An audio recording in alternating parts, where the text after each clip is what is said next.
The first betrayal of Sudan didn't happen in 1989 or 2003 or 2023. It happened in 1958 when Ibrahim Aboud took power. Aboud wasn't a politician, he wasn't a visionary, and he wasn't a nation builder, but he was a trained British military officer. He believed in discipline over democracy and that Sudan should be ruled from top down. He came from the north, from a culture that aligned with the northern Sudanese elite societies, and that Sudan should be Arab and Muslim, period. Everything outside of that, he saw it as something to be controlled, not to be respected.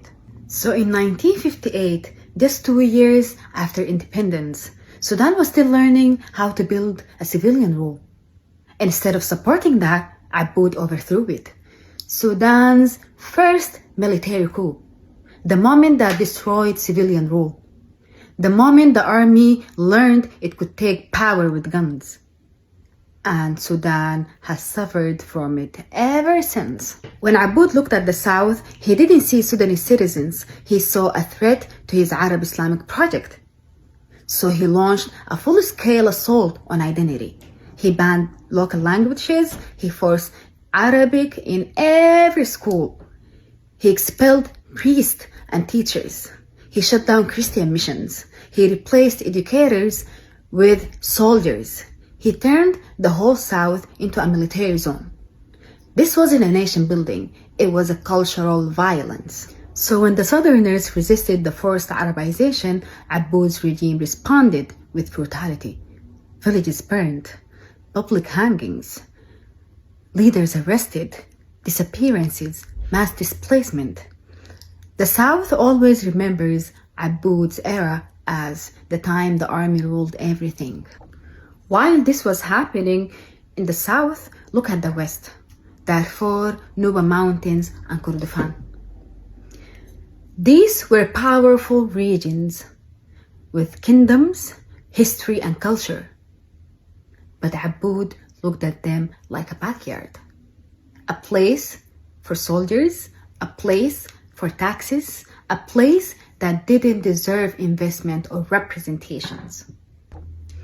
Aboud didn't create the Janjaweed, but he created the logic that made them possible. The logic that says, use force, not dialogue.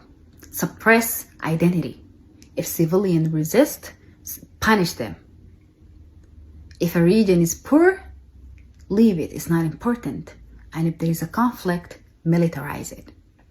This logic became the DNA of Sudan's future Nimeri's militia and al-Bashir's Janjaweed. So by 1964, the country was collapsing under war, economic failure. So students rose up, workers rose up, women marched. The streets exploded into October Revolution, the first Sudanese successful uprising against a dictator. Aboud was forced out, but the system he created never left. In short, when we talk about Sudan's wars, when we talk about the rebellions, and when we talk about Joseph Lago, the Anyanya, Nuba Mountains, Darfur, we must understand this. Sudan didn't become a military dictatorship under Bashir.